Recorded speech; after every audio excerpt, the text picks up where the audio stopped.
चलिए फिर आज जो हम आपके साथ बात करेंगे वो है फाइनेंशियल स्टेटमेंट और फाइनल अकाउंट्स। ठीक है। ठीक है। तो नाम ध्यान रखना, फाइनेंशियल स्टेटमेंट आए चाहे फाइनल अकाउंट आए, एक ही बात है। ठीक है। ठीक है। तो वो क्या लिखते हैं, वो लिख रहे हैं कि भैया फाइनेंशियल स्टेटमेंट और final accounts are prepared at the end of the accounting period to ascertain profit and और loss incurred for the accounting period and the financial position as on the particular date. ध्यान से एक एक शब्द को समझते हुए चलता। पहले इसके दो नाम हैं, या तो आपको फाइनेंशियल स्टेटमेंट के नाम से चीज़ पता लगेगी या फाइनल अकाउंट्स के नाम से पता चलेगी। प्रिपेयर कब कर रहे हो आप इसको? एंड में कर रहे हो। कब कर रहे हो? एंड में। अकाउंटिंग पीरियड दिख रहा है यहाँ पर, अकाउंटिंग पीरियड ये। तो ये जनरली कितने टाइम का होता है? 12 महीने का होता है। कितने टाइम का होता है? जनरली ये 12 महीने का होता है। अब तुम मुझसे पूछोगे कि भैया हमें क्यों बना रहे हैं जो फाइनेंशियल स्टेटमेंट और जो फाइनल अकाउंट है, हम क्यों बना रहे हैं? तो हम लोग क्या जानना चाहते हैं कि जो हमारा जो बिजनेस है उसने मुनाफा कितना कमाया या लॉस कितना हुआ। ठीक है। तो पहला चीज याद रखना, एसर्टेन प्रॉफिट अर्न और loss incurred for the accounting period. और दूसरा हम क्या जानना चाहेंगे? फाइनेंशियल पोजीशन जानना चाहेंगे। अब दो चीजों का ध्यान रखो, एक तरफ तुमको अकाउंटिंग पीरियड दिख रहा है, हाँ।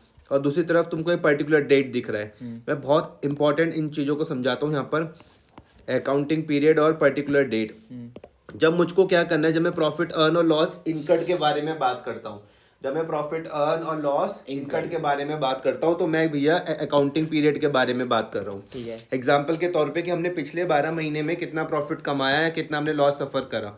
लेकिन जब मैं बात करता हूँ फाइनेंशियल पोजीशन की, जब मैं बात करता हूँ किसकी? फाइनेंशियल पोजीशन की, तो भैया मैं पर्टिकुलर डेट के बारे में बात करता हूँ। ठीक है। कि आज के डेट में हमारी फाइनेंशियल पोजीशन क्या है। ठीक है। समझ में आई बात? हाँ। तो ये करने के लिए हमको दो चीजें बनानी पड़ती है। हम बनाते trading and profit and loss account और दूसरा बैलेंस शीट। याद रखना, ठीक है। Trading and profit and loss account, इसको किस नाम से आप जानते हो? इनकम स्टेटमेंट के नाम से जानते हो। और जब मैं बैलेंस शीट के बारे में बात करूंगा, इसको हम पोजीशन स्टेटमेंट के नाम से जानते हैं। दिमाग में चीज़ों को सेट कर लो कि जब मैं बात कर रहा हूँ ये trading and profit and loss के बारे में, जब मैं बात कर रहा हूँ trading and profit and loss के बारे में, किस नाम से हम इसको जानते हैं? Income statement. जब मैं बैलेंस शीट के बारे में बात कर रहा हूँ तो किस नाम से जानते हैं? Position statement. कोई दिक्कत तो नहीं है? नहीं। तो आज हम आपके साथ स्टार्ट करेंगे इनकम स्टेटमेंट। ठीक है। तो क्या लिखा हुआ? Income statement is a summary of accounts that affect a profit और लॉस ऑफ एन एंटरप्राइज।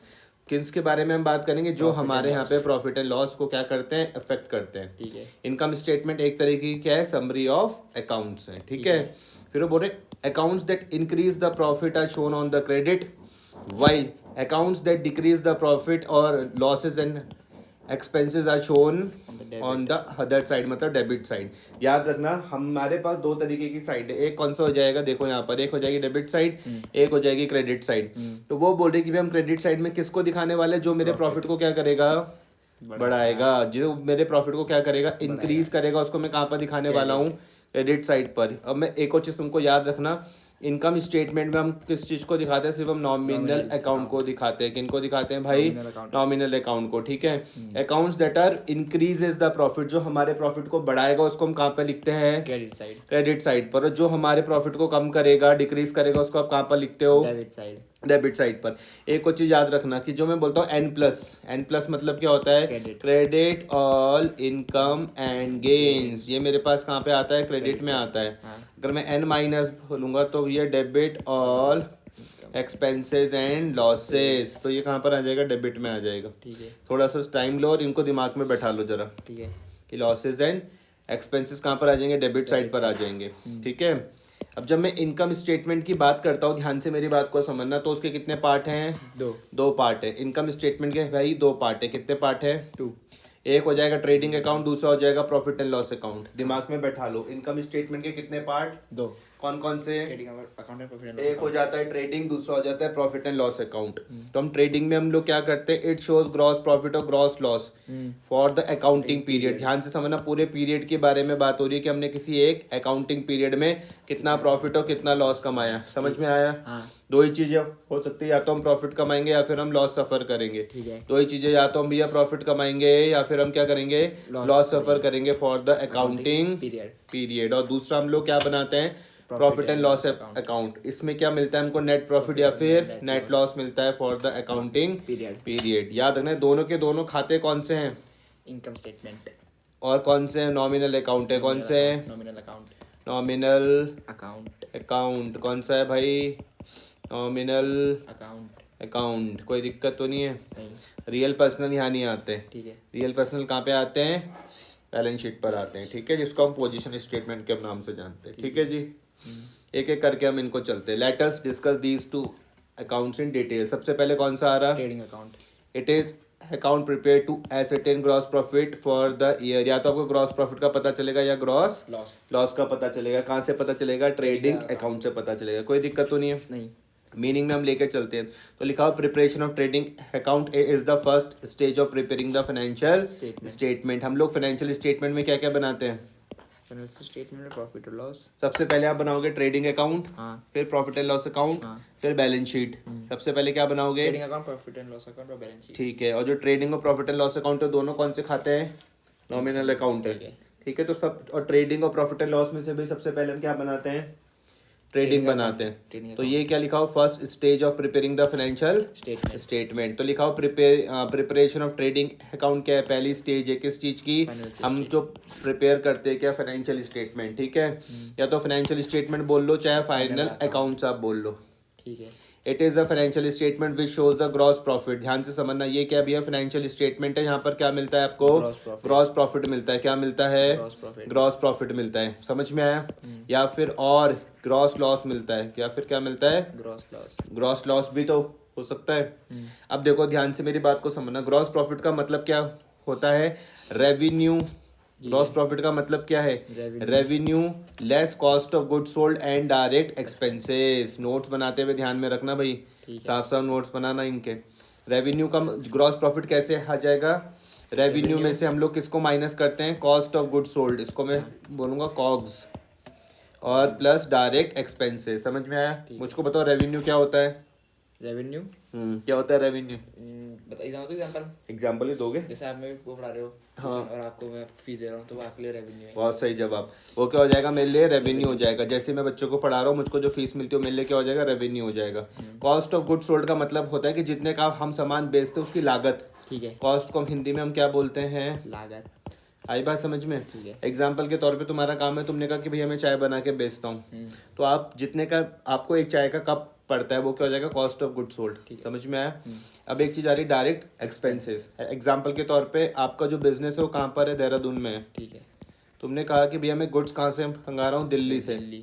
अब ये दिल्ली से जो गुड्स तुम्हारे पास आ रहे हैं देहरादून, तो यहाँ पे जो तुम्हारे पास खर्चा हो रहा है इसको हम बोलते हैं डायरेक्ट एक्सपेंसेस। समझ में आ गया? तो it is prepared following the matching concept of the accounting. आपके पास होमवर्क क्या मुझको बताओगे? मैचिंग कॉन्सेप्ट क्या बताता है? अकाउंटिंग का मैचिंग कॉन्सेप्ट मुझको क्या बात बोलता है? फिर वो बोलते हैं revenue from the sales of goods और the services rendered and the closing stock or inventory are transferred to the credit while opening stock, inventory, net purchases, direct expenses ये कहाँ पे ट्रांसफर होते हैं? Debit of trading account. कोई दिक्कत तो नहीं है? इन दोनों का जो डिफरेंस रहेगा बैलेंसेस का दोनों साइड का, वो क्या रहेगा? ग्रॉस प्रॉफिट रहेगा। ठीक है। ग्रॉस प्रॉफिट कब रहेगा? जब मेरे पास क्रेडिट साइड क्या रहेगी?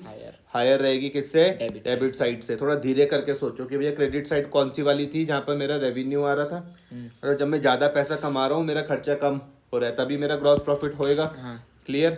उल्टा मेरा लॉस कब हो जाएगा? जब भैया मेरा डेबिट साइड मतलब मेरे पास खर्चे ज़्यादा है, मेरी जो डेबिट साइड है मेरे पास खर्चे ज़्यादा है, और जो मेरी जो क्रेडिट साइड इनकम क्या है मेरी? कम है। क्लियर? ठीक है। कोई दिक्कत नहीं। इतने में?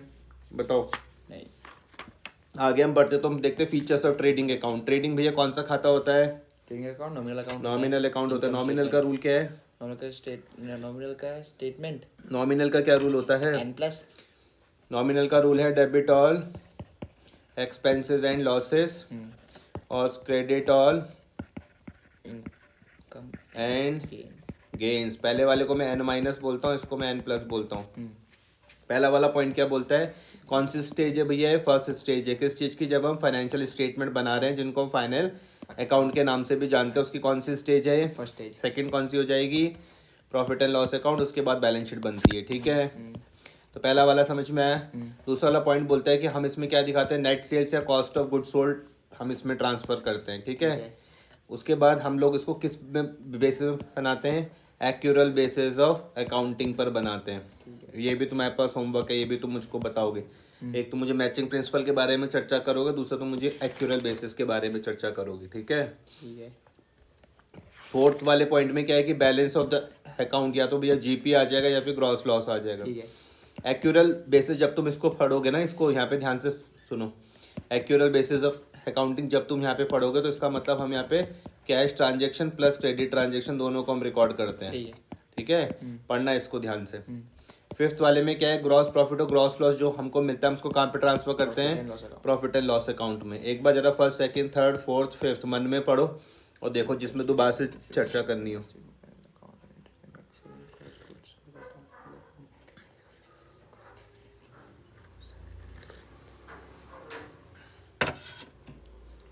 करनी है नहीं हो गया। आगे। अब बात करते हैं कि भैया हम इसको क्यों बना रहे हैं, पर्पस और जो नीड है किस चीज़ की, ट्रेडिंग अकाउंट की, वो हम देखते हैं। सबसे पहला वाला क्या है कि डिटरमाइन हम लोग क्या करेंगे, या तो हम ग्रॉस प्रॉफिट मिलेगा या हमें ग्रॉस लॉस मिलेगा, किसका, अकाउंटिंग पीरियड का। याद रखना अकाउंटिंग पीरियड जनरली कितने टाइम का होता है, 12 months। 12 महीने का। यहाँ तक कोई दिक्कत तो नहीं है। नहीं। 12 महीने में जब हमने बिजनेस करा तो हमने भैया प्रॉफिट कमाया या लॉस सफ़र करा। अगर मैं ग्रॉस के बारे में बात कर रहा हूँ, ग्रॉस प्रॉफिट और ग्रॉस लॉस, तो कैसे पता चलता है, ट्रेडिंग अकाउंट से पता चलता है। पहले पॉइंट में चर्चा तो नहीं करनी और नहीं। दूसरे में आ जाते हैं। तो whether determine whether GP is adequate to meet the indirect expenses. हमको ये भी पता चल जाता है कि जो मेरे पास जो ग्रॉस प्रॉफिट आया उसके बाद जो मेरे और खर्चे हैं, अभी जैसे यहाँ पर एक वर्ड आ रहा है इनडायरेक्ट एक्सपेंसेस, इसकी मैं चर्चा तुम्हारे साथ कब करूंगा, जब मैं तुमको बताऊंगा प्रॉफिट एंड लॉस अकाउंट। ठीक है। ठीक है, वहाँ पर इनडायरेक्ट एक्सपेंसेस आते हैं। ठीक है। तो अभी सेकंड वाला पॉइंट हमको ये बता रहा है कि जो हमारे पास जो जीपी है, ग्रॉस प्रॉफिट है, क्या वो एडिक्वेट है, मतलब पर्याप्त है जो हमारे इनडायरेक्ट खर्चे उससे हो जाए। ठीक है। थर्ड वाले में हम लोग ये भी डिसाइड कर सकते हैं whether the sale price of the product needs to be increase और नॉट, क्या मुझे अपना सेल प्राइस बढ़ाना चाहिए या मुझे कम करना चाहिए। ठीक है। Alternatively whether cost of a good sold that is the purchase cost plus direct expenses need to be control. देखो भैया थर्ड वाला पॉइंट बहुत इंपॉर्टेंट है। यहाँ पर आपके पास दो ही चीज़ें हो सकती हैं, या तो आप अपने सेल प्राइस को बढ़ा दोगे, सेल प्राइस को क्या कर दोगे, बढ़ा दोगे। समझ में आया, decide whether cell price of the product increase और नॉट। ठीक है। यही तरीका है। दूसरा है कि भैया मैं क्या करूं, अपने जो कॉस्ट ऑफ गुड सोल्ड को, कॉस्ट ऑफ गुड सोल्ड मतलब लागत, किस चीज़ की लागत, जितने का मैंने सामान बेचा उसकी लागत, या तो मैं इसको क्या कर लूं, कंट्रोल कर लूं, या मैं इसको क्या कर लूं, कम कर लूं। ठीक है। दो ही चीज़ हो सकती है। परचेज कॉस्ट और डायरेक्ट एक्सपेंसेस को क्या कर लूं भैया, कंट्रोल, या तभी तो बचेगा मेरे पे जीपी। ठीक है। फोर्थ वाले पॉइंट में वो क्या बोले, हम भैया कंपैरिजन कर सकते हैं, जो मेरे पास जो करंट ईयर की जो परफॉर्मेंस थी उसको मैं पिछले सालों की परफॉर्मेंस से कंपेयर कर सकता हूँ। कोई दिक्कत नहीं। First second third fourth point में नहीं। अबे इंपॉर्टेंट है, नोट्स बनाओगे ध्यान में रखना।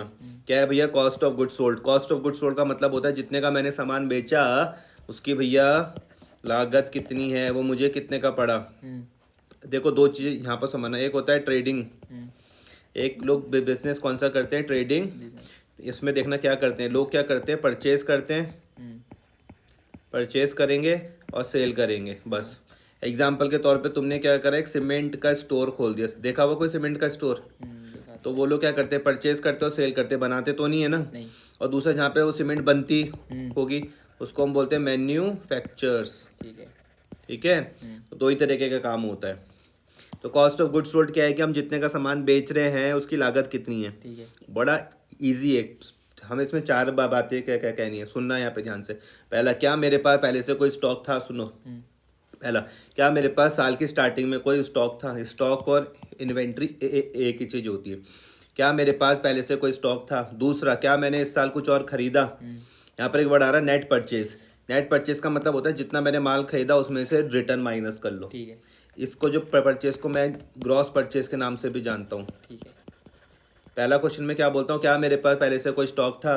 दूसरा प्रश्न, क्या मैंने कुछ और खरीदा, इस खरीदने पे क्या मेरा कुछ खर्चा हुआ, और माइनस क्या करूँगा जो मेरा माल मेरा भी बचा हुआ। अच्छा। याद हो जाएगा कॉस्ट ऑफ गुड्स सोल्ड का। ओपनिंग स्टॉक, ठीक है, ऐसे याद मत करो। देखो क्या बता रहा, कॉस्ट ऑफ गुड्स सोल्ड की मैंने इस साल कितने का सामान बेचा, उसकी लागत क्या है, जितने का मैंने सामान बेचा उसकी लागत क्या है। तरीका क्या है, ओपनिंग स्टॉक, क्या मेरे पास पहले से कुछ स्टॉक था। दूसरा, क्या मैंने इस साल कुछ और खरीदा। तीसरा, खरीदने में क्या कुछ खर्चा हुआ, माइनस क्या मेरे पे कोई स्टॉक बचा हुआ है। ठीक है। कोई दिक्कत इतने में नहीं। इम्पॉर्टेंट है बहुत ज़्यादा। ठीक है, कॉस्ट ऑफ गुड्स सोल्ड सबसे ज़्यादा इम्पॉर्टेंट है मेरे पास। ठीक है। कॉस्ट ऑफ गुड्स सोल्ड का फॉर्मूला ओपनिंग स्टॉक और inventory plus net purchases plus direct expenses minus closing stock और इन्वेंट्री। ठीक है, ठीक है। अब हम देखते हैं कि कंटेंट और आइटम जो हमारे यहाँ पे कहाँ पर आएंगे, ट्रेडिंग अकाउंट पर आएंगे।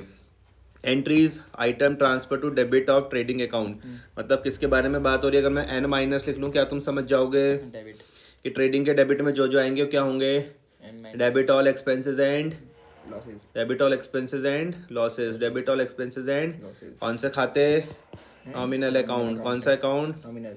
असेट्स लायबिलिटी तो नहीं आएगा, नहीं। नहीं भैया नहीं, सिर्फ नॉमिनल आएंगे। खर्चे कौन से आएंगे, बोलोगे डायरेक्ट एक्सपेंसेस। कौन से, डायरेक्ट एक्सपेंस। समझ में आया। डायरेक्ट को किस तरीके से याद रखना है, मैंने कहा कि मान लेते हैं कि आपके पास ये जो सीमेंट स्टोर था कहाँ है, देहरादून। माल सपोज करो आपको कहाँ से आ रहा, दिल्ली। तो दिल्ली से जब तुम्हारा माल आ रहा है यहाँ पे जो तुम्हारे खर्चे हो रहे हैं यहीं तक बस, वो कौन से हो जाएंगे, डायरेक्ट एक्सपेंसेस हो जाएंगे। ठीक है, ठीक है। पहला आइटम कौन सा है, ओपनिंग स्टॉक। ओपनिंग स्टॉक और इन्वेंट्री। इसका मतलब क्या होता है, जो साल की स्टार्टिंग। स्टार्टिंग पर स्टॉक है। अब यहाँ पे देखो इधर, तो आपका यहाँ पे साल की स्टार्टिंग पर जो स्टॉक है इसको मैं बोलता हूँ ओपनिंग स्टॉक। ओपनिंग स्टॉक क्या होगा, जो पिछले साल का बचाव माल होगा। ठीक है, ये है समझ में, आ गया। ऐसे याद रखोगे। हमारा क्या है, देखा भी है तुमने सीमेंट स्टोर, नहीं। कल जाके देखना कोई सीमेंट की दुकान। ठीक है।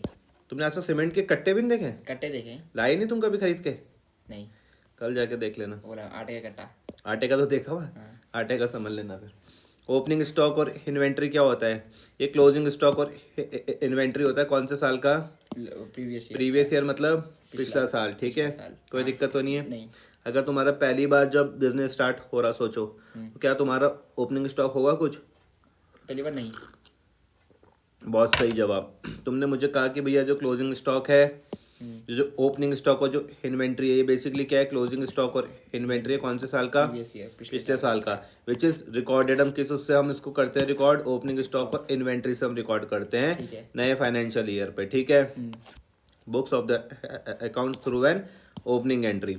देयरफॉर ये कहाँ पर शो होता है, ट्रायल बैलेंस पर देखने को मिलेगा। याद आई बात समझ में। हाँ। दिस एंट्री और item is placed at the first item on the debit side of the trading account. Trading account. ठीक है, पहला ठीक है। आइटम यही आपको दिखने वाला है। ये देखो ट्रेडिंग का फॉर्मेट है कहीं पे, कहाँ है कहाँ है कहाँ है, परचेज एंड परचेज। ये देखो सुंदर प्यारा ट्रेडिंग में देखो तुमको दिख रहा है, 2 ओपनिंग स्टॉक दिख रहा है, इसके बारे में बात हो रही। ठीक है भाई, ठीक है। ट्रेडिंग कौन सा खाता होता है, डेबिट ट्रेडिंग। Nominal account. कौन सा, नॉमिनल। ठीक है, आ जाओ। कहाँ था मैं, कहाँ था स्टॉक और इन्वेंट्री। आ भी रहा समझ में। आ रहा है। फिर वो लोग लिख रहे हैं कि दिस एंट्री और item is placed on the first item on the debit side of the trading account. It should be noted that in the first year of the business there will be no opening stock. जब तुम्हारा business का पहला साल होगा क्या कोई opening stock होगा, नहीं, क्योंकि ओपनिंग स्टॉक क्या होता है, जो पुराना होता है क्लोजिंग स्टॉक उसका, closing stock of the previous year. Closing stock of the previous year. ठीक है, ट्रेडिंग एंटरप्राइज क्या होता है, देखो ट्रेडिंग एंटरप्राइज क्या होती है, ये पता नहीं। अभी तो बताया मैंने। अभी मैंने सीमेंट स्टोर का नहीं दिया तुमको एग्जांपल। क्या तुम सीमेंट बनाते हो, नहीं। तुमने कहा भैया मैं तो खरीदता हूँ और बेचता हूँ, खरीदता और बेचता हूँ, खरीदता और बेचता हूँ। हाँ। तो अब तुम सुबह से लेकर शाम तक देखना, जिनका भी काम खरीदने और बेचने का है वो सबके सब क्या कर रहे हैं, ट्रेडिंग कर रहे। कुरकुरे खाए तुमने कभी, तो दुकानदार क्या उसे खुद बना रहा, नहीं। खरीद रहा और बेच रहा, तो क्या काम कर रहा हो, ट्रेडिंग का ही काम कर रहा। ठीक है। ठीक है, तो opening stock is of a different types of the finish goods and उसके पास हो सकता है अपने दिमाग में कोई किसी दुकान की इमेज लेकर आओ, तो वहाँ पे बहुत सारे टाइप के तुम्हें फिनिश गुड्स वहाँ पर दिखने वाले हैं, क्योंकि कौन सा है वो ट्रेडिंग एंटरप्राइज है। लेकिन आप अगर मैन्युफैक्चरिंग में चल जाओ, मैन्युफैक्चरिंग में किस किस का स्टॉक हो सकता है, रॉ मटेरियल का हो सकता है, वर्क इन प्रोग्रेस का मतलब क्या है कि काम शुरू हो चुका है लेकिन फिनिश नहीं हुआ, और तीसरा हो जाएगा finish good. Opening stock of raw material समझ में आया, वर्क इन प्रोग्रेस समझ में आया, फिनिश गुड समझ में आया। एंटरप्राइज कितने तरीके की बताई, 2। कौन कौन सी, एंटरप्राइज 2 तरीके की, एक ट्रेडिंग और एक मैन्युफैक्चरिंग। कोई दिक्कत नहीं। चर्चा करूँ दोनों में फिर से। ट्रेडिंग और मैन्युफैक्चरिंग। ट्रेडिंग वालों का क्या काम होता है, खरीदना बेचना। खरीदो और बेचो, खरीदो और बेचो, खरीदो और बेचो। मैन्युफैक्चरिंग बना के बेचते हैं। पक्का, ठीक है।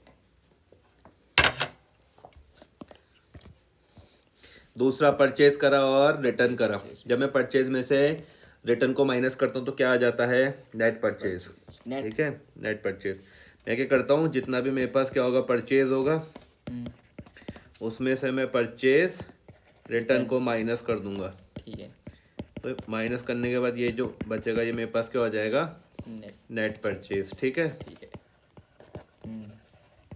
सिंपल है। क्या खर्चा है ये, परचेज। हाँ। खर्चा है। हाँ। एन माइनस में दिखाता हूँ ना। तो purchase means the purchase of कौन सा गुड्स। देखो क्या बोल रहे हैं, परचेज का मतलब क्या है, सिर्फ हम परचेज जो काय का कर रहे हैं, गुड्स और मटेरियल का कर रहे हैं for the purpose of resale. धीरे धीरे करके समझते रहना भैया, गुड्स पर ध्यान देना। यस, तुम्हें गुड्स पे ध्यान दोगे, मैं तुमको क्या बता रहा हूँ, गुड्स पे ध्यान देने के लिए ट्रेडिंग में ध्यान दो। काय पर ध्यान दो, ट्रेडिंग। ट्रेडिंग एंटरप्राइजेस पर ध्यान दो। मेरी बात समझ में आ रही है। ट्रेडिंग एंटरप्राइजेस का काम क्या होता है, खरीदो बेचो। खरीदो और बेचो। बेचो। तो जिस चीज़ को खरीदते और बेचते हो उसको क्या बोलते हैं, गुड्स। गुड्स। समझ में आया। ठीक है। जो चीज़ मैंने खरीदी लेकिन बेचने के लिए क्या है वो मिले, गुड्स। और जो material for the purpose of resale, समझ में आया। गुड्स खरीद रहे या फिर मटेरियल खरीद रहे, क्या आप काय के लिए, क्या खुद करेंगे वो यूज़, नहीं। पर्पस क्या है उनका, रीसेल का है। और to be used in a manufacturing, दो ही काम हो सकते हैं। एंटरप्राइज दो ही बताई भैया अभी, या तो एक ट्रेडिंग वाली बताई खरीद के बेचेंगे, दूसरा मैन्युफैक्चरिंग बताई, बना के। रॉ मटेरियल वगैरह खरीदा, फिनिश गुड बना के बेच दिया। ठीक है। तो परचेज अकाउंट कहाँ पर आता है, डेबिट Debit बैलेंस आता है। क्या इसमें चर्चा करनी है, नहीं। एन माइनस का रूल समझते हो, हाँ। डेबिट बैलेंस समझते हो। हाँ। इंपॉर्टेंट है, क्या बोल रहे इसमें दोनों आ जाएगा, कैश और क्रेडिट सेल परचेज दोनों आ जाएगी। ठीक है। उधार में खरीदो चाहे नगद में खरीदो, दोनों ही परचेज आ जाएंगी, कोई दिक्कत तो नहीं है। डेबिट बैलेंस के लिए क्या रूल बताया मैंने, एन माइनस। एन माइनस मतलब debit all expenses and losses, कोई दिक्कत। ठीक है। It should be noted that the purchase of the assets which are meant for the use in the business such as the machinery, furniture, etc. are not included in the purchase। क्या समझे इससे, इससे कुछ भी noted. क्या समझे बालक।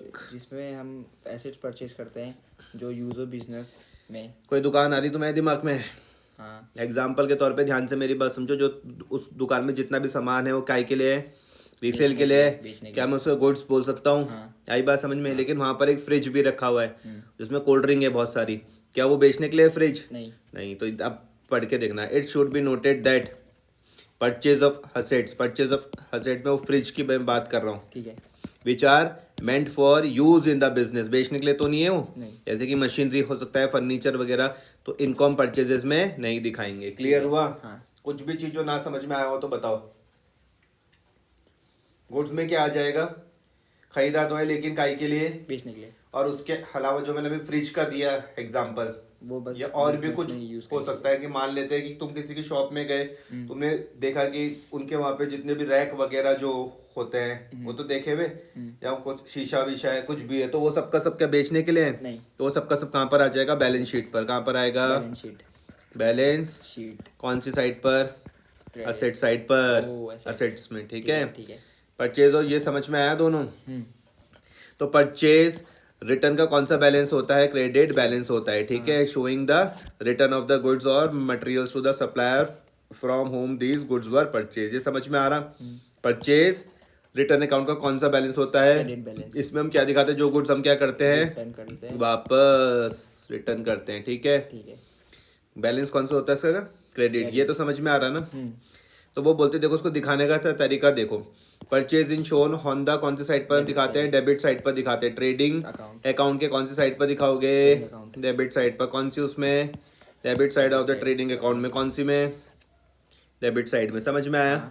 After deducting the amount of the purchase return are as follows. देखो यहाँ पर टू परचेज समझ में आया, 3 लाख, रिटर्न हमने माइनस कर दिया 10,000, नेट कितना आ गया, 290। कोई दिक्कत नहीं। इस 290 को मैंने क्या नाम बोला, नेट परचेजेस। ठीक है भाई साहब, ठीक है। कोई दिक्कत तो नहीं इतने में।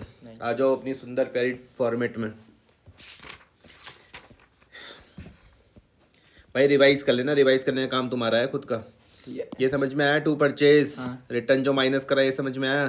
अभी बाकी सब में भी चर्चा करते हैं। ठीक है, ठीक है। ये ड्राइंग सैंपल सिंपल ये सब में चर्चा करेंगे। पहले इन दोनों में तो कोई दिक्कत नहीं है। नहीं है। आ जाओ आ जाओ आ जाओ, आपसे आ जाओ, आपसे कहाँ पर थे हम भाई, नोट्स बना लोगे ना खुद इसके। आगे देखो इसके साथ क्या लिखा हो नेक्स्ट पेज में, बिसाइड्स परचेज रिटर्न, इसके अलावा हम लोग क्या करते हैं, और भी चीज़ों को माइनस करके चलते हैं। ठीक है। और भी चीज़ों को हम माइनस करके चलते हैं। जैसे पहला है कि goods taken by the proprietor for his personal use, example के तौर पे ध्यान से मेरी बात को समझना। तुमने कहा कि अब सपोज करते हैं कि ये आपका बिजनेस है, आप कौन हो भैया? ट्रेडर हो। ट्रेडर का क्या काम होता है? खरीदना बेचना। खरीदना और बेचना। तुमने कहा कि भैया मेरा है मोबाइल स्टोर, क्या है? Mobile store. समझ में आया? आपने 10 मोबाइल खरीदे, कितने खरीदे? 10। ये 10 में से एक मोबाइल अपने लिए रख लिया, ठीक है। तो क्या है? Goods taken by the proprietor for its personal use. समझ में आया? हाँ। आपके लिए जो मोबाइल फोन था वो क्या है? मोबाइल फोन गुड्स है। क्या है? गुड्स। क्योंकि उसको खरीदना और बेचना है। खरीदा तो है लेकिन बेचने के बेचने के लिए। समझ में आया? हाँ। लेकिन जब आपने उसको अपने पर्सनल यूज के लिए रख लिया तो क्या करना पड़ेगा? परचेजेस में से माइनस करना पड़ेगा। कोई दिक्कत तो नहीं है। लेकिन आपका दिल क्या है? बहुत बड़ा है। आपने एक मोबाइल चैरिटी पर भी दे दिया तो उसको भी क्या करोगे? माइनस। लेकिन कुछ आपने क्या कर दिया? सैंपल के तौर पे भी बांट दिया, उसको भी क्या करोगे? माइनस। क्या इन तीनों में और डिटेल में चर्चा करनी है? नहीं। पक्का? जल्दी तो नहीं बता रहा हूँ। नहीं। आ जाओ अपने सुंदर प्यारे फॉर्मेट में। क्या भाई साहब आपको ओपनिंग स्टॉक समझ में आया था? पहला वाला हाँ। परचेजेस में से रिटर्न माइनस करा, वो समझ में आया? ये ड्राइंग्स किसके लिए यूज करा? Personal use. जो मोबाइल आपने अपना खुद यूज करा। हाँ। सैंपल वाला समझ में आ गया, डोनेशन चैरिटी समझ में आ गया, लॉस ऑफ स्टॉक भी समझ में आ गया, चोरी भी तो हाँ, तो हो सकता है, वो सब माइनस करके आ जाएगा यहाँ पे नेट परचेजेस। ठीक है। आया? चलिए फिर आगे बढ़ते हैं। ऊपर से तो नहीं जा रहा कुछ? नहीं। अब हम बात करते हैं यहाँ पे क्या लिखा हुआ? Let us discuss some issues relating to purchase for more clarity. पहला, purchase means goods, purchase for the resale. अब तो तुम समझ गए हाँ। किसको बोलते हैं गुड्स? जो खरीदना बेचने के होता है। खरीदा तो है लेकिन बेचने के लिए। बेचने के लिए, या फिर अगर मैन्युफैक्चरिंग ऑफ गुड्स है but not for the purchase of the fixed assets. Asset. यहाँ पर मैंने कौन सा वाला दिया था एग्जाम्पल तुमको अभी? एसेट्स। अरे ये वाला, but not for the purchase of fixed asset. यहाँ पर अब इसका नहीं दिया था मैंने, फ्रिज का। हाँ। क्या समझाया था वहाँ पे? जो बिजनेस के लिए यूज होता यूज के लिए, बेचने के लिए नहीं। वो यहाँ पे मत दिखा देना गलती से भी। कहाँ पर दिखाओगे? है उसको वो बैलेंस शीट में। वो कहाँ पर asset दिखाओगे? side। हाँ, balance sheet asset side. Balance sheet में, असेट्स में। ठीक है। और फिर वो क्या कह रहे हैं कि परचेज में दोनों पर परचेज आ जाएंगी, नगद और उधार की। देखो क्या लिखा हुआ, purchase include credit and cash purchase of goods. कोई दिक्कत नहीं। पहले दूसरे पॉइंट में कोई चक्कर नहीं। तीसरे वाले में, goods taken by the proprietor for personal use. जैसे कि मैंने बताया कि मोबाइल फोन आपने अपने लिए इस्तेमाल करा, are not sales but drawings. क्या बोलते हैं हम उसको? ड्राइंग्स। समझ में आया? हाँ। जब आप क्या करते हो? Goods taken by the proprietor for personal use, अपने यूज के लिए करा, बेचने के लिए नहीं करा, तो हम उसको क्या बोलते हैं? ड्राइंग्स। ड्राइंग्स बोलते हैं। क्लियर होगी बात? हैंस हिज ड्राइंग्स अकाउंट को हम लोग क्या करते हैं? डेबिट करते हैं by the purchase cost of the goods taken by the proprietor for personal use. And purchases account को हम लोग क्या करते हैं? क्रेडिट करते हैं। जनरल एंट्री उसकी क्या हो जाएगी? Drawing account debit to purchase. या आपने अभी जनरल में सीखी होगी। समझ में आया? किसके साथ? With the cost of the goods. यहाँ पर ध्यान रखना भैया, मैं मान के चलो तुम्हें एंट्री आती है पक्का? इसमें हम रूल लगाते थे ड्राइंग में L माइनस का, इसको हम एडजस्ट करते थे। हाँ। ये देखो कॉस्ट ऑफ द गुड्स के साथ है, मतलब हम इसका सेलिंग प्राइस नहीं देख रहे, जितने में तुमने खरीदा उस पर हम क्या कर रहे हैं। ठीक है। फर्स्ट सेकंड थर्ड में कोई दिक्कत तो नहीं है? नहीं। फिर जब आप गुड्स दे दोगे भैया चैरिटी पर, यहाँ पे भी सेम लगेगा। ठीक ठीक है? है। जो ज्ञान तुमने यहाँ पे थर्ड में लिया सेम कॉपी करना है ठीक है। कोर्ट में। तो बोले जब आप गुड्स दे रहे हो भैया चैरिटी में, तो क्या वो सेल है? हाँ। नहीं। नहीं। चैरिटी तो समझते हो हाँ। जहाँ क्या पर होता है? डोनेशन करते हैं। दान में दे दिया तुमने, डोनेशन में दे दिया। तुम बोलोगे भैया वो सेल नहीं है बल्कि क्या है? डोनेशन है। Hence the cost of the goods given as charity. वो डेबिट कहाँ पर हो जाएगा? डोनेशन और चैरिटी अकाउंट में। और परचेज आपका क्या हो जाएगा? क्रेडिट हो जाएगा। इन दोनों को देखो ध्यान से, देखो ड्राइंग DR2 पर परचेज और डोनेशन चैरिटी DR2 परचेज। इसके बाद सैंपल एडवर्टाइजमेंट DR2 पर परचेज। मेरे हिसाब से यहाँ तक कोई दिक्कत नहीं होनी चाहिए। नहीं है। फिर हम बात करते हैं भैया फिफ्थ में, similarly goods given as samples are not sale but as advertisement. होता है ऐसा? कई के बाद तुमने देखा होगा कि टीचर्स के पास कुछ पब्लिशर्स बुके दे के चल जाते हैं, उसमें स्टैम्प लगा हुआ होता है नॉट फॉर सेल। देखा हुआ? नहीं देखा? अरे मानो कि मैंने कोई बुक छापी तो मैं जाके टीचर्स के बीच में उसको बांट दूंगा, उनसे मैं पैसे नहीं ले रहा हूँ उसको, मैंने कहा बेचना मत भैया इसको। तो वो क्या होता है? गुड्स गिवन है सैंपल्स, सैंपल्स के तौर पर दे दिया। क्या वो सेल है? नहीं। बल्कि वो काई के लिए? एडवर्टाइजमेंट के लिए। समझ में आ गया? तो hence the cost of the goods given as samples is debited. हम लोग उसको क्या करते हैं? डेबिट करते हैं। कहाँ पे? सैंपल अकाउंट में या फिर एडवर्टाइजमेंट अकाउंट में। परचेज को हम क्या कर देते हैं? क्रेडिट। देखो ये वाली एंट्री, ये वाली एंट्री, ये वाली तीनों तुमको सेम ही दिख रही होंगी। समझ में आ गया बात या नहीं आ रही आ है? गई। ड्राइंग्स में एल माइनस का रूल लगता है, याद रखना। ठीक है। डोनेशन चैरिटी तुम्हारे पास खर्चा हो गया एन माइनस, माइनस ये भी तुम्हारे पास खर्चे हो गए, एन माइनस। समझ में आया? हाँ। और जब जब परचेज तुमको क्रेडिट में दिख रहा है, ये तुम क्या कर रहे हो? एडजस्ट कर रहे हो। क्या कर रहे हो? एडजस्ट। एडजस्ट कर रहे हो। एडजस्ट करने का मतलब है तुम अपनी परचेजेस को क्या कर रहे हो? कम कर रहे हो। ठीक है। आ रहा समझ में भाई साहब? सिक्स्थ वाले पर आ जाओ। Goods purchase if in transit. Transit मतलब क्या है? तुम्हारा सामान कहाँ से आ रहा था? दिल्ली से हाँ। पहुंच कर रहा था देहरादून में। अब मैंने कहा कि सपोज का दिल्ली से चला लेकिन देहरादून में नहीं पहुंचा, हाँ। तो इसको हम बोलते हैं गुड्स इन ट्रांजिट। ठीक है। नहीं आया समझ में? आ गया। दिल्ली से निकल चुका लेकिन देहरादून में नहीं पहुंचा। तो goods purchase if in transit are accountant since they are goods are purchased. हम क्या मान के चलेंगे? गुड्स को परचेज। परचेज मान के चलेंगे। ओड but have not been reached in the place of the business. आपने खरीद तो लिए गुड्स, हाँ, पर लेकिन अभी तक आपके बिजनेस में पहुंचे नहीं, मतलब प्लेस ऑफ द बिजनेस में पहुंचे नहीं। तो द अमाउंट को हम लोग क्या करेंगे? डेबिट कर देंगे। कहाँ से? गुड्स इन ट्रांजिट से। किस नाम से? ट्रांजिट। हम देखो क्या खाता खोले? गुड्स इन ट्रांजिट अकाउंट और credited to the bank account और क्रेडिटर्स अकाउंट। समझ में आया? जिससे हम खरीदेंगे। तो गुड्स इन ट्रांजिट का क्या मतलब है? जो सामान खरीदा पर लेकिन पहुंचा नहीं अब तक। आपने खरीद तो लिया लेकिन अभी तक पहुंचा नहीं, तो मैं उसको परचेज में नहीं कर रहा है। ठीक है। लेकिन मैंने नया खाता क्या खोल रहा हूँ? Goods in transit. To bank में इसलिए लिख रहा हूँ ए माइनस का रूल। अगर मैंने पैसा दे दिया होगा, उधार में खरीदूंगा तो लिएबिलिटी बन जाएगी एल प्लस का रूल। ठीक है। कोई दिक्कत तो नहीं है इतने में? नहीं। अब देखो in the financial statement goods in transit are headed कब होगा भैया? परचेजेस में and included in closing stock. समझ में आया? फाइनेंशियल स्टेटमेंट में हम लोग क्या करते हैं? गुड्स इन ट्रांजिट को कहाँ पर करते हैं भैया? परचेजेस में ऐड करते हैं और इंक्लूड करते हैं किसमें? क्लोजिंग स्टॉक में। और जब हम बात करें काई की भैया बैलेंस शीट की, तो गुड्स इन ट्रांजिट अकाउंट हम कहाँ पे शो करेंगे? असेट साइड पर। ठीक है। ठीक है, पक्का? अब देखो परचेजेस हम किस तरीके से यहाँ पर दिखा रहे हैं। सबसे पहले हमने क्या लिख दिया? परचेजेस, फिर गुड्स इन ट्रांजिट को ऐड कर दिया। ठीक है। समझ में आ रहा? परचेजेस जो भी तुमने करी थी, गुड्स इन ट्रांजिट तुम्हारे पास क्या हो गया? ऐड हो गया। लेस क्या कर दोगे? रिटर्न होगा तो माइनस कर दोगे, ड्राइंग्स करोगे तो माइनस कर दोगे, डोनेशन चैरिटी करोगे तो माइनस कर दोगे, नेट प्रमोशन सैंपल के तौर पर दोगे तो माइनस कर दोगे, नेट परचेजेस तुम्हारी ऐसे आ जाएगी। कुछ दिक्कत? नहीं। गुड्स इन ट्रांजिट फिर से समझाऊं? नहीं। आगे समझ में? हाँ। आगे बढ़ जाओ। अब आता है important adjusted purchase. Adjusted purchase. Purchase important है, ध्यान से समझना। एडजस्टेड परचेज का फॉर्मूला देखो क्या है भैया? ओपनिंग स्टॉक में परचेजेस जोड़ दो, हाँ। रिटर्न को माइनस कर दो, क्लोजिंग स्टॉक को भी माइनस कर दो। ठीक है। अच्छा सिर्फ यहाँ तक देखो, परचेजेस और रिटर्न तो देखो, इन दोनों को एक साथ में क्या बोल सकता हूँ? परचेज और return purchase. Purchase minus purchase return. Return क्या बोलता हूँ मैं? नेट परचेज को बोलता हूँ। हाँ, हाँ। तो एडजस्टेड पर परचेज सिंपल कुछ नहीं है। ओपनिंग स्टॉक में तुम लोग क्या कर लो? नेट परचेज को जोड़ लो, क्लोजिंग स्टॉक को माइनस कर लो। समझ में आई बात या नहीं आ रही? अब इसकी तुलना में किससे कर रहा हूँ? देखो एडजस्टेड परचेज जब तुम समझोगे, ऊपर आ जाओ, ऊपर ऊपर ऊपर ऊपर, यहाँ पर आ जाओ, कॉस्ट ऑफ गुड्स सोल्ड को। इसका फॉर्मूले में देखो क्या था? ओपनिंग स्टॉक और इन्वेंट्री था, नेट परचेजेस भी था, अलग क्या था? डायरेक्ट एक्सपेंसेस, और माइनस क्लोजिंग स्टॉक यहाँ पर भी हो रहा था। नहीं आया समझ में? कॉस्ट ऑफ गुड्स सोल्ड का फॉर्मूला देखो क्या है? ओपनिंग स्टॉक था, नेट परचेजेस प्लस करा, डायरेक्ट एक्सपेंसेस को भी प्लस करा, माइनस क्या करा? क्लोजिंग स्टॉक करा। अब आ जाओ इसमें एडजस्टेड परचेज के फॉर्मूले में। ओपनिंग स्टॉक प्लस परचेजेस मतलब नेट पर परचेज माइनस क्लोजिंग स्टॉक। अंतर सिर्फ किस चीज का है? Direct expense. डायरेक्ट एक्सपेंसेस का। समझ में आया? नोट्स बनाते हुए ध्यान रखोगे। तो क्लोजिंग स्टॉक और inventory is normally given outside the trial balance. समझ में आया? ठीक है। आपको ये तो पता है ना कि फाइनल अकाउंट किसके बेसिस में बनता है? ट्रायल बैलेंस के बेसिस में बनता है। तो बोले भैया जो क्लोजिंग स्टॉक और जो इन्वेंट्री नॉर्मली हमको कहाँ पे दी हुई रहती है? आउटसाइड द ट्रायल बैलेंस दी हुई रहती है। कहाँ पर? Outside the trial balance. Outside the trial balance दी हुई रहती है। आपको क्या करनी पड़ती है? एडजस्टमेंट एंट्री काई के लिए? परचेज रिटर्न के लिए, क्लोजिंग स्टॉक एक्सेट्रा के लिए। When pass in the books of the account are adjusted against opening stock and purchases, the net amount is adjusted purchase. The journal entry वो ये रहेगी। सुनो सिंपल भाषा में तुमको एक चीज समझाता हूँ।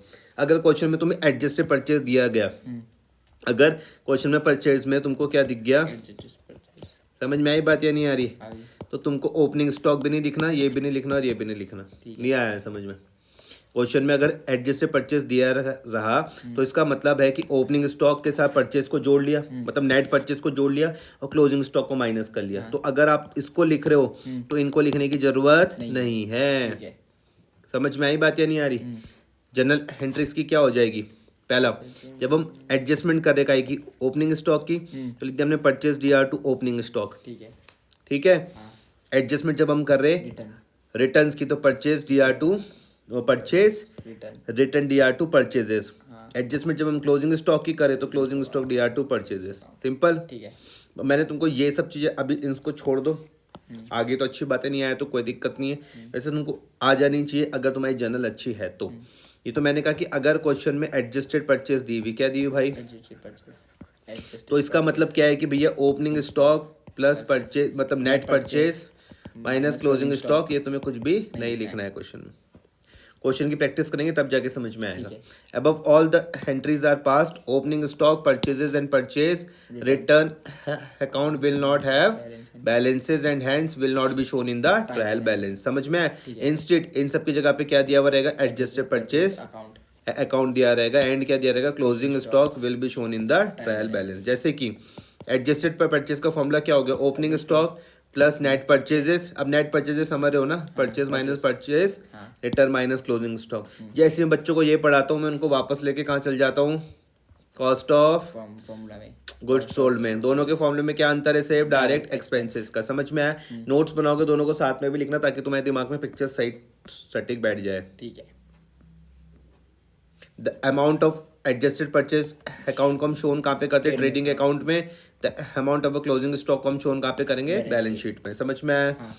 ये तो मैंने तुमको पहले भी बताया था कि जो क्लोजिंग स्टॉक होता है वो क्या होता है, असेट्स की तरह ट्रेड करते हैं, कहाँ पर आता है, बैलेंस शीट पर आता है। क्लियर। अगला आ रहा है डायरेक्ट एक्सपेंसेस। अगला कौन सा आ रहा है, डायरेक्ट एक्सपेंसेस। तो लिखा हुआ direct expenses are the expenses incurred on the goods purchase. जब हम गुड्स को खरीदने पे जो हम खर्चे करते हैं उनको हम क्या बोलते हैं, डायरेक्ट एक्सपेंसेस बोलते हैं। गुड्स खरीदने पे जो हम खर्चा करेंगे क्या बोलेंगे, डायरेक्ट एक्सपेंसेस। देखो बहुत अच्छी लाइन यहाँ पर लिखी हुई, till they are bought to the place of business. कौन से खर्चे, तुम्हारा सामान कहाँ से चल रहा था, दिल्ली से तुम्हारा सामान चला कहाँ तक, देहरादून तक। तो भैया जब तक प्लेस ऑफ बिजनेस तक पहुंचने पे जितने तुम्हारे खर्चे सबके सब क्या कहलाएंगे, डायरेक्ट एक्सपेंसेस। कोई दिक्कत हो रही है, नहीं, इमेजिन कर सकते हो, पक्का। अच्छा जी, अब हम बात करते हैं, देखो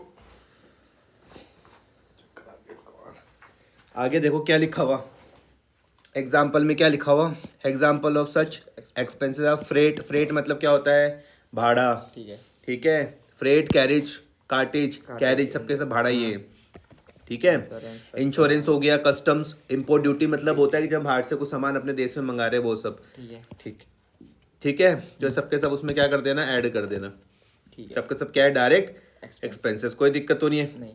अगर मैं मैन्युफैक्चरिंग की बात कर रहा हूँ, अगर मैं काय की बात कर रहा हूँ, मैन्युफैक्चरिंग की बात कर रहा हूँ, तो बोले besides the above expenses incurred for the purpose of production such as, वहाँ पे वेजेस भी आ जाएगा, पावर भी आ जाएगा, फैक्ट्री रेंट वगैरह ये सब के सब आ जाएंगे। ठीक है। नहीं आया समझ में। दो तरीके के बिजनेस के बारे में चर्चा करी है, कौन सा, ट्रेडिंग। ट्रेडिंग वाला क्या करता है, माल खरीदता है, बेचता है, खरीदता है, बेचता है, खरीदता है, बेचता है, खरीदता है, बेचता है। ठीक है। तो उसके केस में डायरेक्ट एक्सपेंसेस में तो यही आ जाएगा, फ्रेट और cartage, insurance, custom, import duty वगैरह। लेकिन दूसरा अगर भैया मैन्युफैक्चरर है, वो भैया रॉ मटेरियल वगैरह खरीद रहा है, फिनिश गुड्स बना रहा है, तब उसको बेच रहा है, तो ये तो आएंगे ही, ऊपर वाले खर्चे तो उसके पास भी रहेंगे।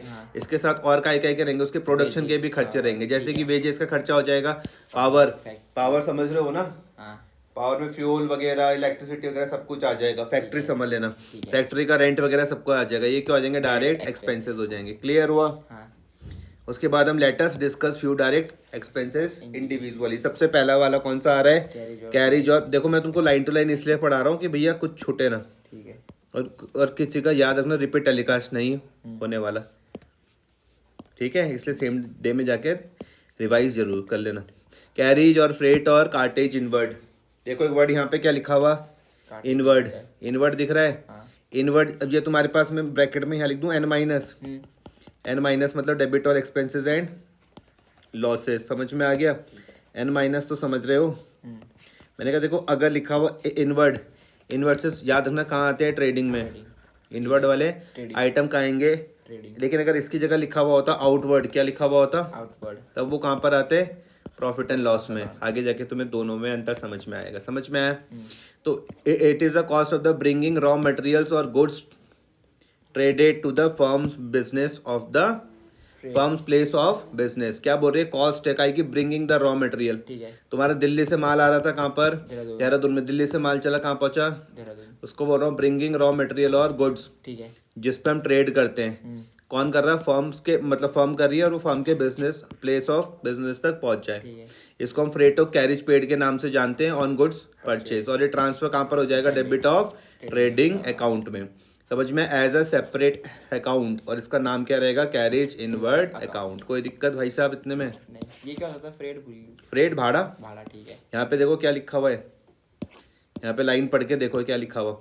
It is the cost, cost मतलब जो तुम्हारा खर्चा हो रहा है, ब्रिंगिंग रॉ मटेरियल और goods traded to the firm's business, firm's place of, to the firm's place of business. समझ में आया? हाँ। दूसरा हो जाएगा वेजेस, वेजेस मतलब मजदूरी। ठीक है।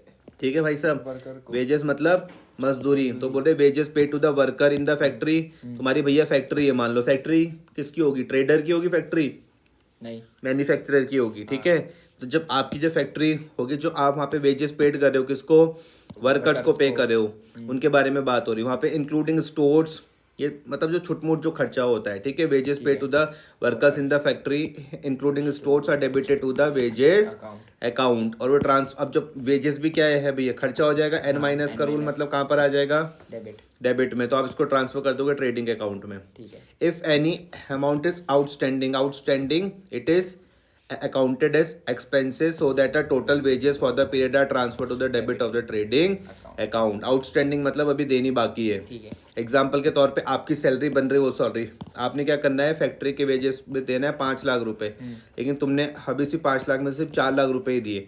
तो 1 लाख क्या हो जाएगा, 1 लाख आउटस्टैंडिंग। समझ में आया? लेकिन हम उसमें टोटल 5 लाख की शो करेंगे। ठीक है। समझ में आया या नहीं आया? आ गया। टोटल आप कितना शो करोगे, 5 लाख ही करेंगे। 5 लाख की शो करोगे उस पूरे पीरियड का। जो बचा हुआ 1 लाख रुपए है, ये वहां तो तुम शो करोगे, साथ में तुम्हारी लायबिलिटी पर भी आएगा बैलेंस शीट में। ठीक है। ये हम अगले चैप्टर पर देखेंगे। कोई दिक्कत तो नहीं है? आउटस्टैंडिंग वर्ड समझ गए? हाँ। तो wages paid for installation of machinery. लेकिन ध्यान से मेरी बात समझो, अगर आपने वेजेस पे करी, आपने क्या करी, वेजेस पे, काई के लिए, मशीनरी को इंस्टॉल करने के लिए, तब उसको यहाँ पर मत दिखा देना। ठीक है। तब वो कहाँ पर आ जाएगा, वो मशीनरी अकाउंट पर डेबिट होगा। क्लियर वही बात? ठीक है। अगर आपने भैया वेजेस पे करी, आपने क्या करी, वेजेस पे करी मशीनरी को इंस्टॉल करने में, तब उसको यहाँ पर मत दिखा देना, तो मशीनरी की कीमत के साथ ऐड हो जाएगा। ठीक है। एग्जाम्पल के तौर पे तुमने कोई 5 लाख रुपए की मशीनरी खरीदी, उसमें 10,000 रुपए तुमने उसके इंस्टॉलेशन के लिए दे दी, तो मशीनरी की कीमत तो 5,10,000 रुपए होगी। ठीक है। नहीं आया समझ में? It means the amount of the wages on installation of asset same machinery, तो वो उसी के साथ ही ऐड हो जाएगी। ठीक है। ठीक है, and reduces from the wages in the debit of the trading account, अगर इंक्लूड हुआ तो। क्लियर हुआ? If the trial balance include a single amount, suppose करते हैं कि तुम्हें यहाँ पर दिया हुआ wages and salary, trial balance में क्या दिया हुआ, वेजेस एंड सैलरी दिया हुआ, तो आप पहले वाले उसमें ध्यान दो। क्या दिया हुआ, वेजेस एंड सैलरी, कहाँ पर ध्यान दोगे, वेजेस में। वेजेस कहाँ आता है, ट्रेडिंग के डेबिट में आता है, तो ये भी कहाँ पर आ जाएगा, ट्रेडिंग के डेबिट में ही आ जाएगा। हाँ, ये पूरा हेड अगर एक साथ रहा। लेकिन तुम बोलोगे भाई अगर खाली सैलरी हुआ तब, सैलरी प्रॉफिट एंड लॉस में आता है। ठीक है। देखो यहाँ पर सुनो, वेजेस कहाँ पर आ रहा भैया, ट्रेडिंग पर आ रहा। अगर सैलरी हुआ तो भैया वो कहाँ आएगा, प्रॉफिट एंड लॉस पर आएगा। अगर वेजेस एंड सैलरी हुआ तो पहले वाले पे ध्यान दोगे तो कहाँ आ जाएगा, ट्रेडिंग पर। अगर सैलरी एंड वेजेस हुआ प्रॉफिट एंड लॉस, तो प्रॉफिट एंड लॉस पर। क्लियर हो रहा? If the trial balance include a single amount for the wages and salary, it is assumed that item includes the salaries of the supervisor staff in the salary वो factory, ये मान के चलेंगे। therefore amount को हम transfer कहाँ पर करेंगे, ट्रेडिंग अकाउंट में। लेकिन but if the trial balance is shown as a salary and wages हुआ, तब हम उसको कहाँ पे ट्रांसफर करेंगे, प्रॉफिट एंड लॉस। कोई दिक्कत तो नहीं है, घबराने की कोई बात नहीं, इसी तरीके की। नहीं। तो उसके बाद क्या आ रहा है भैया, पावर आ रहा है, इलेक्ट्रिसिटी। तुम बोल रहे हो भैया इसमें फटाफट से n माइनस का रूल लगा दो बस, समझ रहे हो ना। इलेक्ट्रिसिटी पावर जो हम यूज कर रहे हैं काय पर, मशीनरी को चलाने पे लिए, वो भी कहाँ पर आ जाएगा, यहीं पर ही आ जाएगा। ठीक है। Expenses incurred not paid, that means outstanding expenses are transferred to the debit of the trading account। Example के तौर पर मेरा बिल बन रहा मान लो 5 लाख रुपए, मैंने दिया 3 लाख रुपए, 2 लाख देना बाकी है, तो मैं कितना रिकॉर्ड करूंगा, पूरा ही रिकॉर्ड करूंगा। लेकिन अभी जो 2 लाख देना बाकी है, ये साथ में कहाँ जाएगा, बैलेंस शीट में लायबिलिटी साइड पर। ये हम अगले चैप्टर में चर्चा करेंगे। कोई दिक्कत इतने में? नहीं। समझ में? कंज्यूमेबल स्टोर्स मतलब मान लो कि फैक्ट्री में वो सामान जो वो हो जाता है, खराब इस्तेमाल हो जाता है। तुमने गाड़ी की सर्विस वगैरह करवाई, हाँ। इंजन ऑयल ग्रीस वगैरह जो होता है वो सबके सब कंज्यूमेबल आइटम्स हो जाते ठीक हैं। है। तो दीज आर इनका to keep the machinery in right condition. Condition and engine oil आ जाएगा इसमें, कॉटन वेस्ट आ जाएंगे, सॉफ्ट सोप आ जाएंगे, ऑयल ग्रीस वेस्ट, ये सब के सब हो जाएंगे जो उसमें फैक्ट्री में होते हैं। काय का रूल लगाऊं? एन माइनस का। तो दीज आर इनका to the keep the machine in a right condition and ये सब के सब इसमें आ जाएंगे। ठीक है। अच्छा, इसको निकालने का तरीका देख लो। Stores consume during the year, कि साल भर में कितना कंज्यूम हुआ, वही तो दिखाओगे। देखो ये एक यहाँ पर ध्यान देना, ड्यूरिंग द ईयर, क्योंकि मैं एक ही अकाउंटिंग पीरियड की बात कर रहा हूँ। ठीक है। क्लियर हो रही है? तरीका क्या है कि भैया पहले से क्या था, ओपनिंग बैलेंस क्या था, क्या मैंने इस साल और खरीदा, उसमें से क्लोजिंग को माइनस कर लो, स्टोर्स का कंज्यूमेबल आ जाएगा मेरे पास। कोई दिक्कत तो नहीं है? नहीं। तो ये सबके सब आइटम एन माइनस वाले थे। लास्ट है चर्चा, items transfer to the credit of the trading account. Notes पूरे कर लेना भाई, एन प्लस का रूल लग रहा है क्योंकि यहाँ पे क्रेडिंग पर हम बात करें। सबसे पहले आ जाएगा सेल्स और सेल्स, एन प्लस का रूल। नेट सेल्स निकाल सकते हो। तुम बोलोगे भैया सेल्स में से मैं रिटर्न को क्या कर दूंगा, माइनस कर दूंगा, नेट सेल्स आ जाएगी। तो सेल्स का कौन सा बैलेंस होता है, क्रेडिट। यहाँ पर सेल्स ऑफ गुड्स आ जाएंगे, चाहे मैं भैया कैश में करूँ चाहे मैं क्रेडिट में करूँ ड्यूरिंग द ईयर। रिटर्न को कौन सा होता है, डेबिट का होता है। तो मुझे उसको क्या करना पड़ेगा, माइनस करना पड़ेगा। रिटर्न का मतलब जो माल मेरा वापस आया। ठीक है। नेट सेल्स निकालने के फॉर्मूले में कोई दिक्कत तो नहीं है। सेल्स में से क्या कर लेना, रिटर्न को माइनस कर लेना भैया, और इसको ट्रांसफर कहाँ पर कर लेना तुम, क्रेडिट ऑफ द ट्रेडिंग में। ठीक है भाई साहब। ठीक है। अब यहाँ पर है let us discuss some more issues relating to sales for more clarity. 1 2 3 4 point. तो पहला वाला पॉइंट है sales mean sales of goods. सिर्फ क्या गुड्स मैंने क्या बताया, जो खरीदा तो है लेकिन बेचने के लिए। यहाँ पे गुड्स भी आ जाएगा। जैसे मेरा काम गुड्स का तो नहीं, लेकिन मेरे लिए क्या आ जाएगा, सर्विसेज आ जाएगा। जैसे मेरा काम पढ़ाने का है तो ठीक है, बाय द फर्म, चाहे वो कैश में हो चाहे वो क्रेडिट में हो। पहले वाले में चर्चा तो नहीं करनी, कैश क्रेडिट समझ में आ गया। दूसरा वाला कि जब मैंने सेल करी काई की फिक्स्ड असेट्स की, जैसे कि भैया मशीनरी, क्या समझाया था यहाँ पे मैंने, एग्जांपल लिया था फ्रिज का। अगर भैया दुकानदार उस फ्रिज को बेच देता है तो उसको सेल्स में मत दिखा देना, उसकी सेल्स नहीं है वो। ठीक है। उसको सेल्स में क्रेडिट मत कर देना। देखो यहाँ पे साफ साफ मना करा हुआ है। समझ में आई बात या नहीं आ रही है? Because they are not a goods, but क्यों क्या है, फिक्स्ड असेट्स से। क्लियर हुआ? तीसरा वाला जो अगर रिटर्न हो रहा है तो मीन्स गुड्स मेरे वापस आ रहे, sales return means the returns of goods sold. अगर फ्रिज वापस आ गया तो वो मत दिखा देना यहाँ पर। समझ में आ गया? ग्रॉस सेल्स का मतलब है, हम लोग यहाँ पे ग्रॉस सेल्स को शो करते हैं अंदर वाले कॉलम में और नेट हमारा बाहर आता है। Gross sales is shown in the inner column from which the sale return is deducted, and जो बैलेंस बचेगा उसको हम क्या बोलते हैं, नेट सेल्स। वो कहाँ पे शो हो जाएगा, आउटर कॉलम में। सेल समझ में आया, नेट सेल्स रिटर्न समझ में आया, ये तुम्हारे पर नेट सेल्स आ जाएगी। ठीक है भाई साहब। आखिरी चर्चा है क्लोजिंग स्टॉक और इन्वेंट्री की। ये कौन सा है, जो आपके साल के अंत में बच गया। ठीक है। क्या होता है, असेट होता है। असेट्स को आप कहाँ पे दिखाते हो, बैलेंस शीट में। अब देखो क्लोजिंग स्टॉक और इन्वेंट्री मीन्स है स्टॉक ऑफ अनसोल्ड स्टॉक, कौन सा जो नहीं बिका। ठीक है।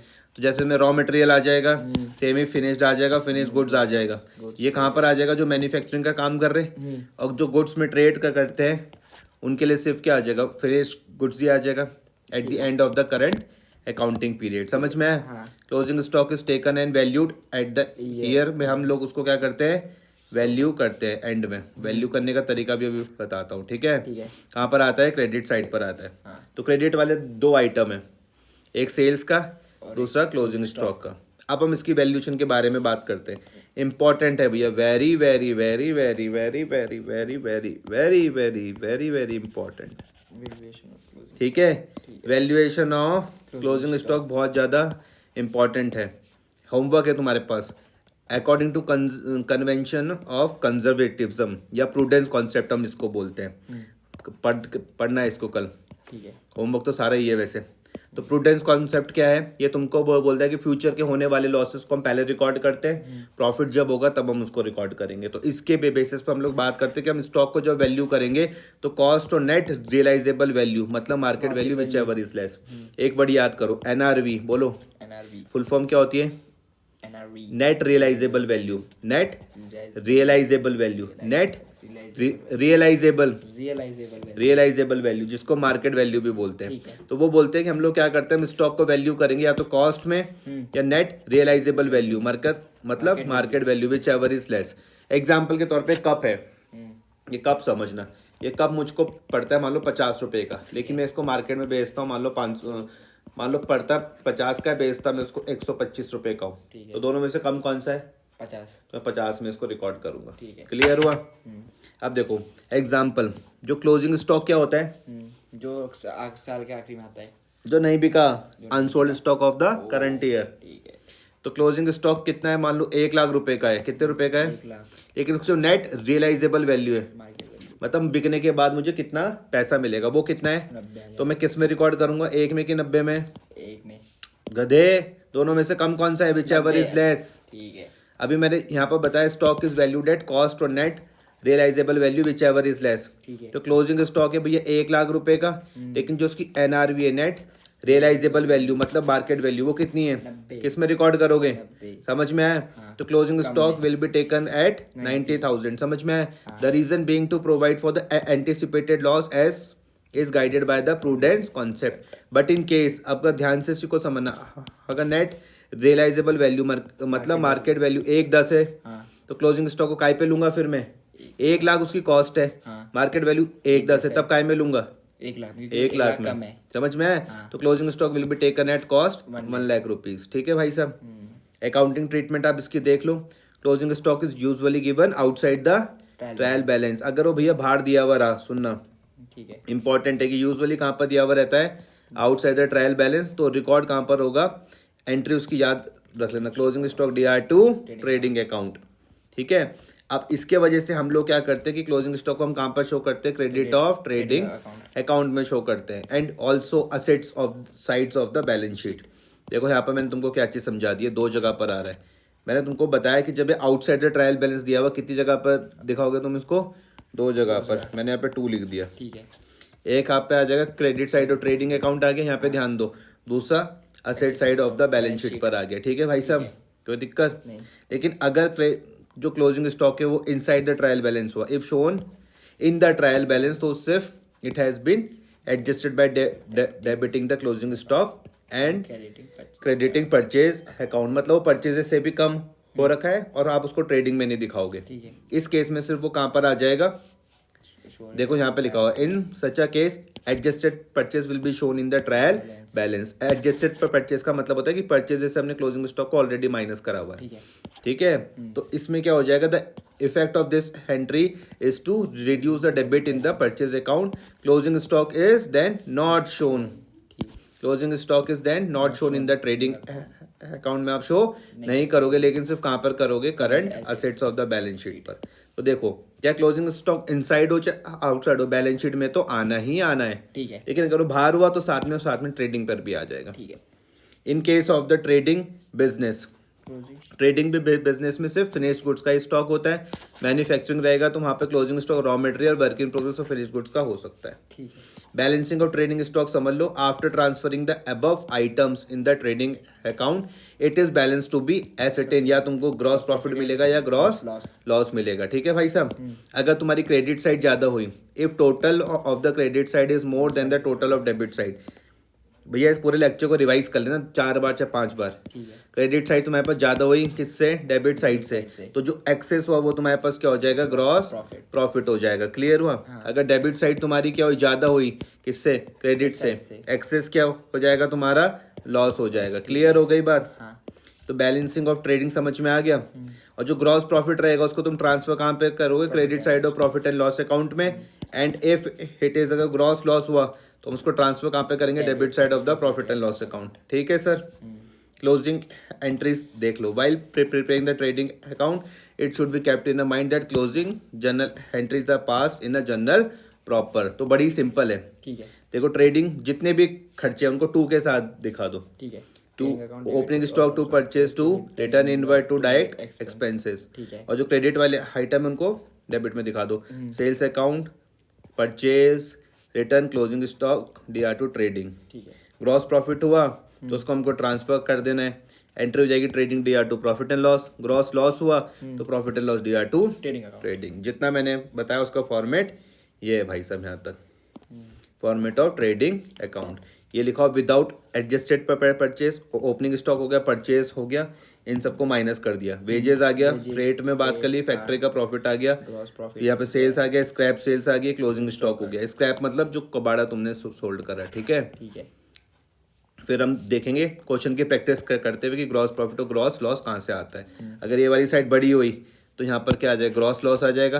अगर ये वाली साइड बड़ी हुई तो यहाँ पे ग्रॉस प्रॉफिट आ जाएगा, ठीक है। ठीक है। दोनों में से एक ही चीज आएगा, दोनों नहीं आएगा, ठीक है। या तो ग्रॉस प्रॉफिट आएगा या फिर ग्रॉस लॉस आएगा। लेकिन अगर एडजस्टेड परचेज हुई, क्या हुई, एडजस्टेड परचेज हुई, तो देखो ध्यान से, जब तुमने यहाँ पे क्या लिखा एडजस्टेड पर परचेज, तब तुम्हारा ओपनिंग स्टॉक भी नहीं आ रहा, लिखा हुआ कहीं नहीं। क्लोजिंग स्टॉक भी नहीं आ रहा, परचेज भी नहीं आ रहा। दोनों को कंपेयर करके देखो, हाँ। नीचे देखो, यहाँ पे देखो ओपनिंग स्टॉक था, यहाँ पे देखो ओपनिंग स्टॉक था, परचेजेस वगैरह सब कुछ था, हाँ। और यहाँ पे ये क्लोजिंग स्टॉक भी था। इन तीनों की जगह क्या आ गया, एडजस्टेड परचेज आ गया, बाकी सब तो सेम है, ठीक है। ठीक है भाई। यहाँ पर भी सेम। तो ये आपके पास होमवर्क है, इलस्ट्रेशन नंबर 3, लेकिन उससे पहले इस क्लास को 2-3 बार रिवाइज कर लेना।